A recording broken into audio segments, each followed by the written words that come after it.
Bueno, buenos días. ¿Me escuchan bien? Bien. Agradezco a la Dirección Nacional de Diálogo y Acción del PT, en particular a Luis Eduardo, por su certera y hermosas, solidarias palabras con Nicaragua y con su pueblo, a los compañeros Marco Socol, Misa Boito, Marco Piva, quienes recientemente realizaron una gran labor en el foro de Sao Paulo que se realizó en Brasilia para hacer conciencia dentro de los distintos partidos y corrientes de izquierda sobre la verdadera situación que se vive en Nicaragua. Como muy bien decía Luis Eduardo, en 1961 se fundó el Frente Sandinista, inspirado en el legado antiimperialista de Augusto Sandino.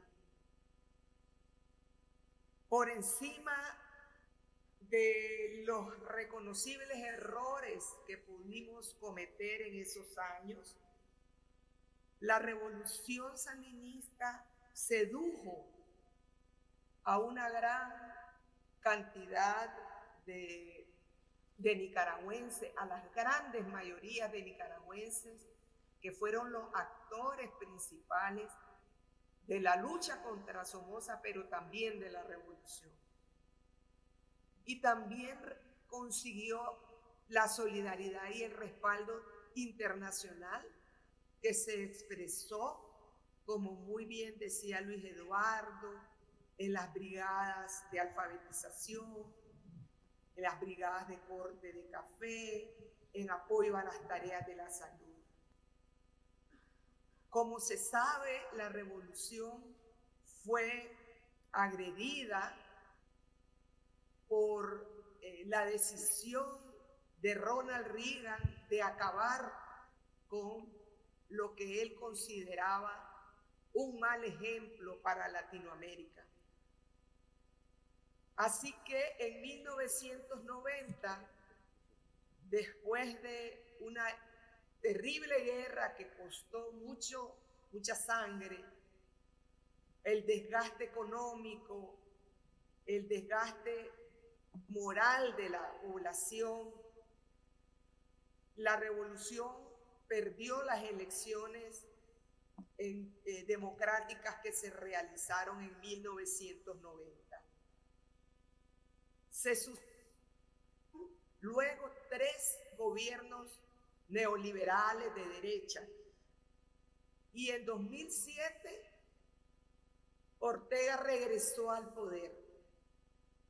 Pero ese Ortega y ese Frente Sandinista habían sufrido ya para entonces profundas mutaciones.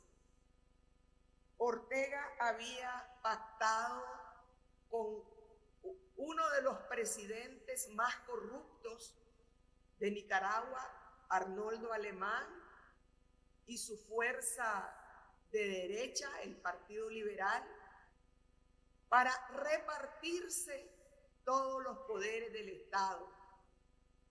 Y es el inicio del proceso de control absoluto de Ortega y después de su familia sobre toda la institucionalidad del país.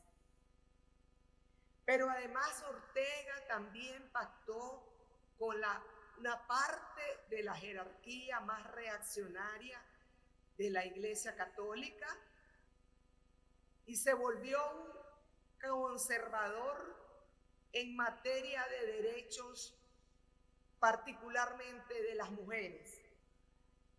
El caso más emblemático es el de la supresión del derecho al aborto terapéutico. No a cualquier aborto, al aborto terapéutico. Ortega también avanzó en el control absoluto del Frente Sandinista hasta convertirlo en un aparato subordinado a su mando caudillesco y autocrático.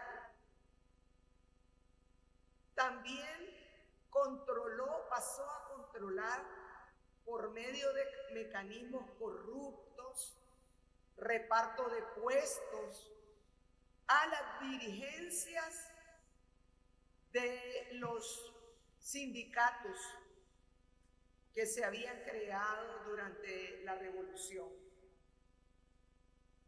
Y cuando llega al poder, realiza un gran pacto con rasgos también muy corruptos, con el gran capital, particularmente el capital financiero, los bancos, los banqueros, y pasa a implementar en el país toda la liberalización absoluta de la economía, mucho más que la de los gobiernos de derecha de los años anteriores. Y finalmente hay que decir que siguió tomando las decisiones en estrecha alianza con las fuerzas más reaccionarias del país. A partir de su llegada al poder y por el control de la autoridad electoral, se ha reelegido en el 2011, en el 2016 y en el 2021, que como muy bien decía Luis Eduardo, fue toda una farsa porque todos los candidatos de oposición estaban presos. Como resultado, nosotros hemos catalogado este gobierno como un régimen autoritario, despótico, cerrado, totalitario, porque controla todos los poderes y por supuesto controla las armas, la policía y el ejército. En el 2018, como se sabe, hubo una sublevación popular frente a políticas vinculadas a la seguridad social, y en esta ocasión no le dieron resultado las formas represivas que venía implementando desde 2007, que era el uso de grupos de fanáticos y paramilitares que reprimían toda forma de manifestación, de protesta, generando terror y llevando paulatinamente a una gran desmovilización. Solo grupos muy pequeños con coraje se atrevían a marchar en contra de las políticas de Ortega. Pero en el 2018 se produjo un levantamiento popular realmente bastante espontáneo, porque no había organización ni conducción única, y esa revuelta fue reprimida con crímenes que llegaron a ser considerados crímenes de lesa humanidad por todos los organismos internacionales de derechos humanos. El más reciente informe que se presentó en las Naciones Unidas, en el Consejo de Derechos Humanos, incluso llega a responsabilizar directamente a Daniel Ortega y su esposa, vicepresidenta Rosario Murillo, de ser quienes ordenaron esos crímenes de lesa humanidad. Más de 2.000 heridos, 355 asesinados, pero lo que se estableció después es estado de sitio y prácticamente ley marcial de facto, suspensión de todos nuestros derechos, derecho a reunión, derecho a asociación, derecho a movilización, derecho a la información. Se cerraron todos los medios de comunicación independientes, sus bienes fueron confiscados, incluso la prensa, que es un periódico de línea conservadora, sobrevivió toda la dictadura de Somoza. Nunca fue confiscado ni cerrado como lo hizo Ortega, tomándose sus instalaciones en el año 2021. Pero también publicó leyes que criminalizan hasta las publicaciones en Facebook y en otras redes sociales. De manera que cuando llegamos al 2023, ya habían 300 nuevos presos políticos. Algunos de ellos simplemente por publicar algo en las redes sociales, algo que no le parece al gobierno. En el 2023, hay que decir que ya había producido una salida masiva de nicaragüenses huyendo.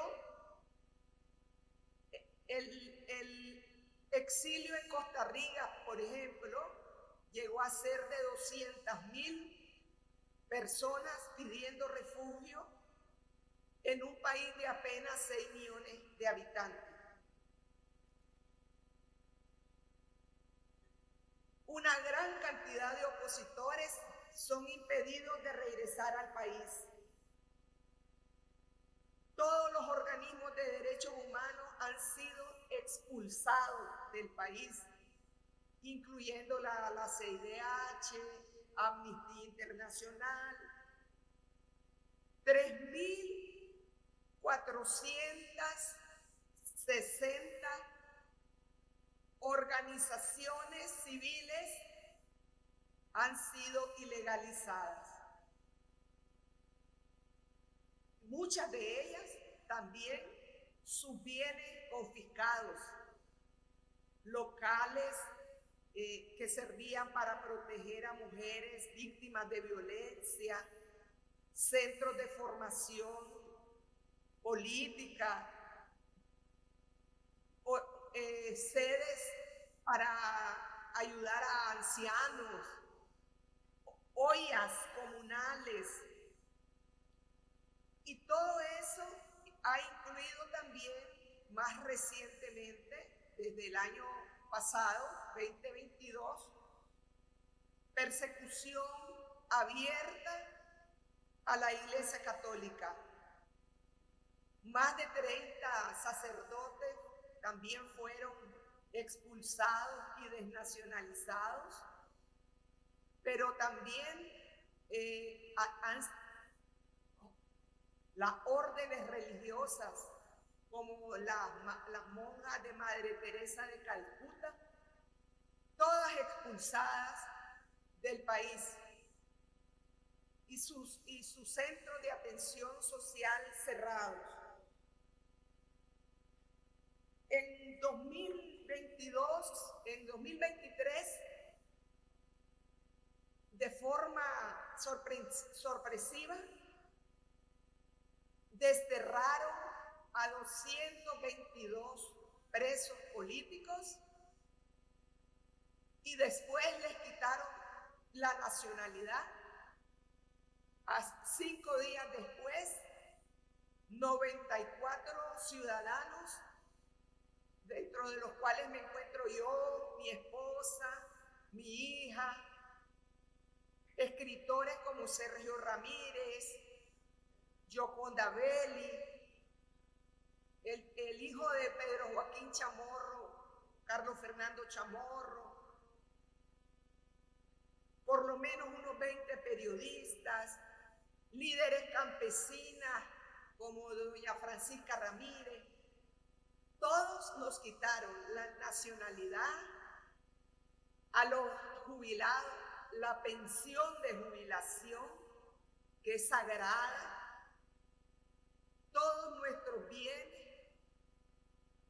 los que tenían viviendas, se las quitaron, dejando a los exiliados y desterrados prácticamente en situación de indigencia, con el propósito de acallar nuestras voces.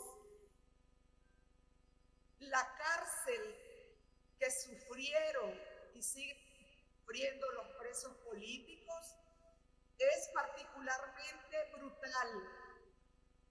Yo fui prisionera de la dictadura de Somoza y yo puedo asegurar que las condiciones infrahumanas en que mantenían y mantienen a los presos políticos no las conocimos ni en el somocismo. Lamentablemente, frente a esta situación, el régimen ha recibido sanciones personales para los funcionarios acusados de los crímenes. El país no está bloqueado. Hay la construcción de una narrativa mentirosa que presenta a Nicaragua como víctima de bloqueo. Eso no es cierto. Como muy bien decía Luis Eduardo, el principal socio comercial de Nicaragua sigue siendo Estados Unidos. 60% de las importaciones vienen de Estados Unidos. Y Nicaragua sigue desarrollando sus relaciones comerciales como cualquier país de economía capitalista, con grandes facilidades a la inversión extranjera, con tratados de libre comercio.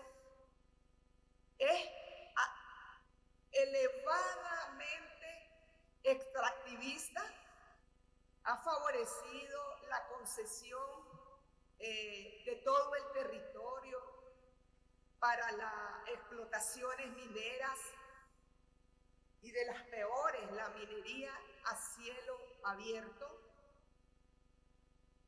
Y es además responsable de una de las concesiones más onerosas conocidas, que fue la concesión para construir supuestamente un canal que conecta el Pacífico con el Atlántico, pero que tiene impacto brutal en el medio ambiente y en los derechos campesinos y de poblaciones indígenas. No se ha construido el canal ni se ha avanzado, pero la concesión jurídicamente está vigente. El Fondo Monetario Internacional, el Banco Mundial, le dan las mejores notas a Ortega. Y digo esto porque todo eso indica que el régimen de Ortega no es de izquierda. Sus políticas son conservadoras, patriarcales, extractivistas, neoliberales, pero él utiliza la historia de la revolución, los símbolos, utiliza el lenguaje, la retórica,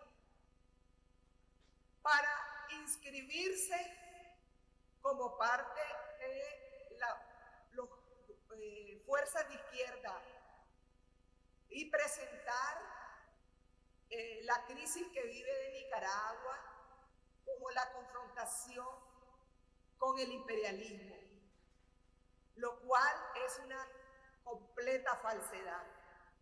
Incluso Ortega tenía las mejores relaciones con Estados Unidos en materia migratoria, en materia de seguridad regional, en materia económica. Eso, y con esto cierro, es para nosotros muy importante denunciarlo, porque hasta el momento una parte importante de la izquierda, particularmente de los partidos políticos que integran el Foro de San Pablo, algunos repiten la narrativa mentirosa de Ortega. Y Nicaragua ha recibido solidaridad de intelectuales de izquierda, connotados como el mismo Noam Chomsky. Muchos han mostrado su solidaridad como lo ha hecho la corriente del PT a la que ustedes pertenecen.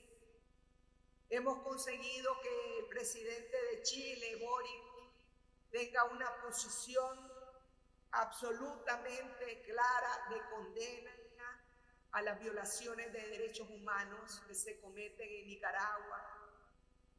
El gobierno de Petro también ha mostrado una posición de repudio al régimen, pero todavía necesitamos muchísimo más beligerancia de las izquierdas, no solamente porque es un asunto de principio.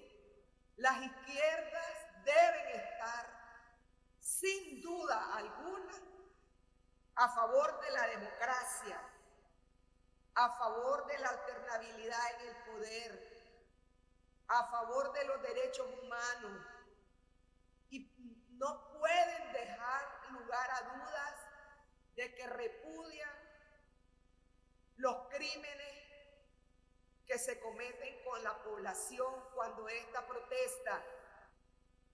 Es inaceptable. Entonces, para nosotros es fundamental seguir abriendo los oídos, los ojos y el corazón en solidaridad con un pueblo que está sufriendo. Es cierto, la oposición a Ortega es plural. Hay sectores de la derecha y algunos muy de derecha. Algunos tratan de aprovecharse para aniquilar todas las ideas de izquierda, diciendo, ve, ese es alguien de izquierda, cuando saben que Ortega no lo es. Pero también en la oposición habemos miles que venimos de la fila del sandinismo, que somos contra Ortega, pero que seguimos respetando los principios y valores que construyeron aquella fuerza originalmente revolucionaria.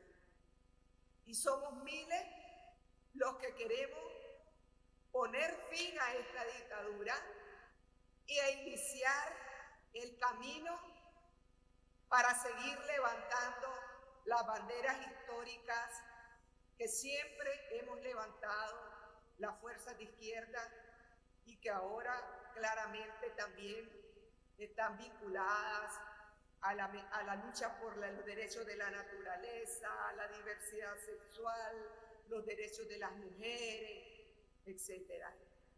Les agradecemos muchísimo este espacio y esperamos contribuir con sus reflexiones sobre América Latina y sobre su rol dentro de la realidad compleja de Brasil. Nuestro abrazo también a ustedes y nuestra solidaridad con sus propias luchas en Brasil.